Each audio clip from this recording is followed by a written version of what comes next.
Olá amigo, mais um vídeo aqui com o receiver Vector Research VR7000, receiver da indústria japonesa dos anos 70.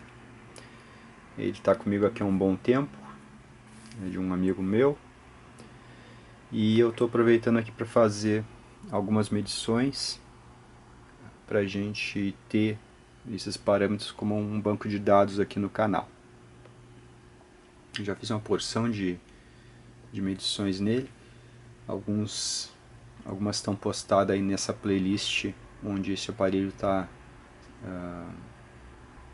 onde os vídeos desse aparelho estão sendo postados. Então eu tenho muitas playlists no meu canal e nessas playlists os assuntos estão organizados por aparelho geralmente. Então a aba mais importante do meu canal eu considero que é a aba playlist. Então dessa vez eu vou medir, nem é medir, na verdade eu vou verificar o funcionamento aqui dos controles tonais do aparelho. Tá, então vou verificar o funcionamento do loudness, do treble, do mid, do bass e do filtro. Aqui ó, é o high filter. Então esses são os controles tonais do equipamento. Para isso eu estou entrando com o sinal que vem do computador, é o software Arta. Esse software ele é um RTA, então ele analisa as frequências aí, todo um range de frequência. Eu estou com o aparelho agora nesse momento com os controles flat, então bass no 0, mid no 0 e o treble no 0. Estou com o loudness desligado e estou com o filtro high desligado. Então eu vou começar a manipular esses controles e a gente vai ver como é que fica a resposta de frequência do equipamento. Aqui está a resposta de frequência sem nenhum ajuste tonal. Então vejam que a resposta de frequência é flat. Então, por exemplo, se eu mexer aqui no filter, high filter, olha o que causa lá. Então, um filtro de alta frequência ele vai cortar a resposta de alta frequência do amplificador, do receiver. Então a gente pode confirmar aqui o funcionamento dessa tecla. Funcionamento adequado, correto.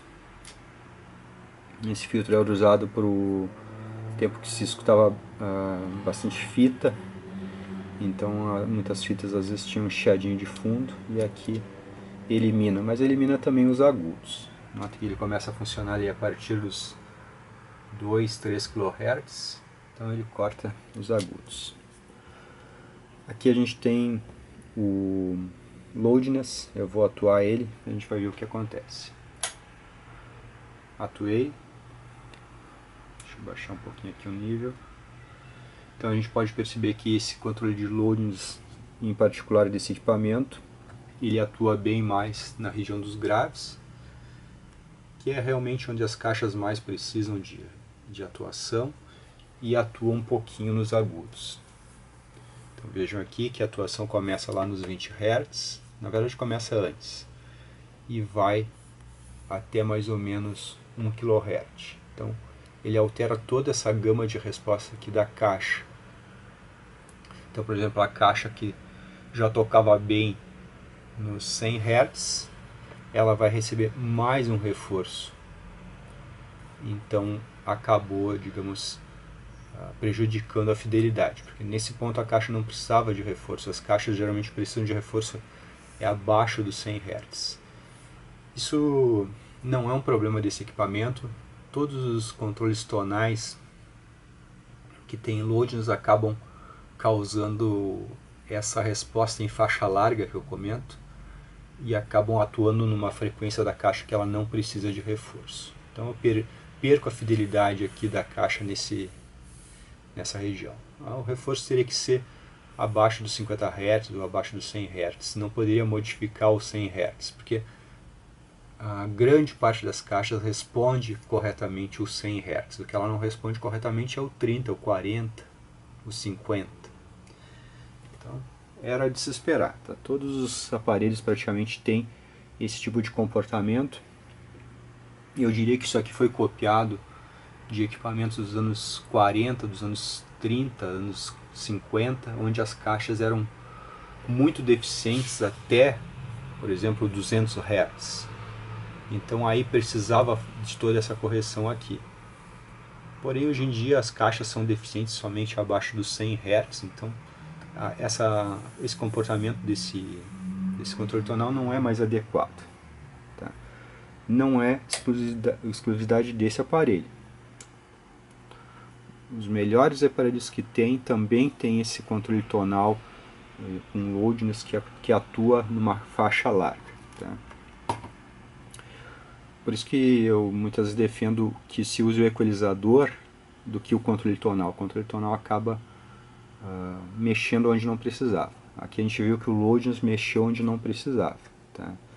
Agora vamos ver o treble aqui. Aumentei, diminuí. Deixa eu aumentar um pouquinho o ganho aqui do aparelho. Então a gente pode perceber aqui que ele atua a partir aqui do 1000 Hz. Vejam que a partir do 1000 Hz ele já começa a subir. Outro comportamento inadequado, porque geralmente as caixas acústicas elas têm deficiência a partir dos 10 kHz. Então vejo que aqui o controle tonal acabou subindo 10 kHz, que praticamente todos os tweeters normais tocam sem problema nenhum. Então o tweeter vai receber aqui praticamente o dobro da tensão no 10 kHz que não precisava. Geralmente as caixas têm deficiência depois dos 15 kHz. Então, outro controle que, digamos que é inadequado para as caixas que existem hoje em dia. Tá? Também é um comportamento de filtro que eu creio que todas as indústrias de áudio do mundo copiaram dos equipamentos dos anos 40, onde as caixas tinham, muitas vezes não tinham tweeter, então o alto-falante tinha que fazer tudo, e aí tinha que começar a corrigir a partir do 1000, para ter um pouquinho de agudo saindo da caixa. Então se a caixa não entrega os agudos, por exemplo, a caixa tem esse comportamento aqui, a resposta de frequência da caixa é assim, a gente vai ter que acertar o tonal do amplificador para fazer o inverso, para poder corrigir o vale de baixo. Então, com isso, né, caso uma curva aqui embaixo da caixa, então com isso dá aqui no meio. Né. Agora vamos dar uma olhadinha aqui no comportamento do mid-range.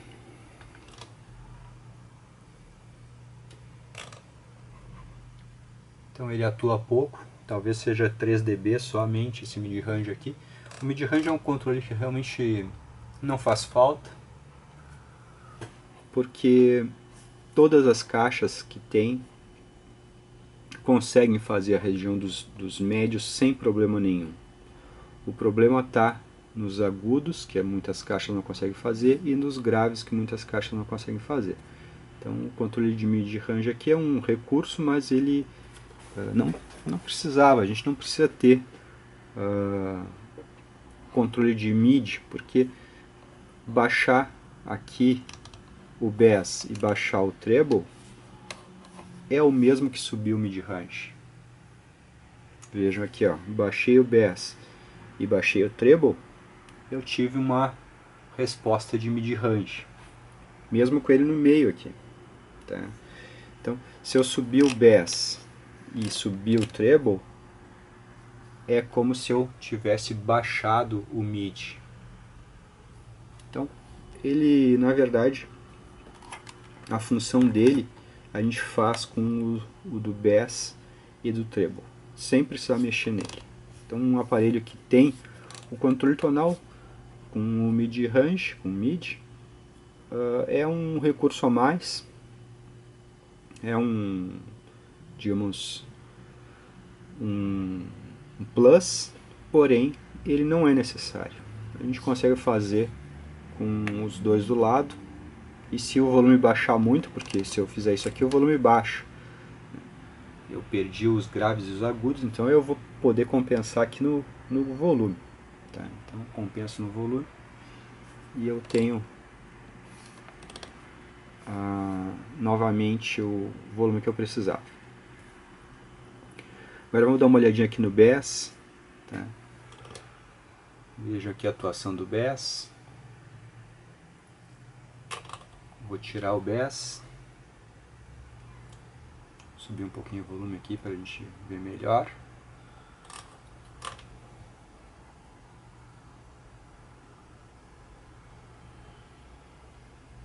Quando a onda fica crespinha aqui, eu sei que eu estou saturando a placa de áudio. Tá? Então por isso que eu dou uma baixada no volume de vez em quando para não saturar. Então olha, vejam só. Ó, tá ficando crespo, eu sei que eu saturei a placa de áudio. Então a gente vê aí o comportamento do controle BES. Ele atua lá diante dos 20 até perto do 1000 Hz. Também não é um controle adequado para as caixas de hoje em dia. Tá? Outro controle aqui, outra configuração de controle que eu creio que foi copiada lá dos anos 40, onde os equipamentos de áudio tinham que ter controles tonais assim, com esse comportamento, para casar com as caixas acústicas extremamente deficientes que se usava naquele tempo. Então é um controle de faixa larga também. Todos os controles, isso aqui na verdade é um equalizador de 3 bandas. Então se todo o espectro é dividido em 3, eles vão pegar 30%, 30%, 30%. Então isso é controle de faixa larga. Eu recomendo que as pessoas não usem o controle tonal, não usem o loudness e usem o equalizador. Mas usem o equalizador para corrigir a deficiência da sua caixa. Então vai usar aqui a banda de 32, vai usar a banda de, sei lá, 40, 50.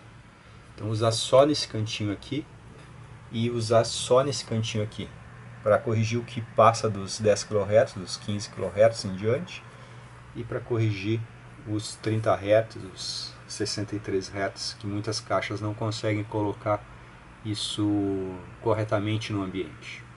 Então, aí se não usar uma correção tonal, um equalizador, por exemplo, o som fica bem magrinho, não tem como escutar. Então, caixa que tenha curva deficiente, não tem como escutar sem equalizador. Mas entre usar o tonal e usar o equalizador, eu creio que o equalizador é mais adequado porque ele consegue trabalhar só nesses cantinhos aqui. Enquanto que um controle tonal, ele trabalha numa região muito larga, onde a caixa não precisa de reforço. Olha aqui, ó, 100 Hz, olha o reforço que ele deu. E todas as caixas que existem praticamente conseguem tocar os 100 Hz sem problema nenhum. Então é inadequado o controle tonal porque ele é de banda larga. Tá? Isso que eu estou falando não é exclusividade desse equipamento. Todos os equipamentos que eu conheço têm controles tonais de banda larga e loudness de banda larga. Os com banda mais estreita que propõem atuar nos 50 Hz também acabam atuando no 100 Hz. Tá? Então, por mais estreita que seja a atuação do loudness de alguns equipamentos, ele vai acabar afetando ali a região dos 100 Hz, que não precisa de reforço. Tá? Então, considero que o equalizador é mais adequado porque ele é mais cirúrgico, ele é mais preciso na frequência que a caixa pode ter deficiência. Tá? Então é isso aí, mostrando aqui o comportamento dos controles tonais do Receiver Vector Research VR7000. Um abraço.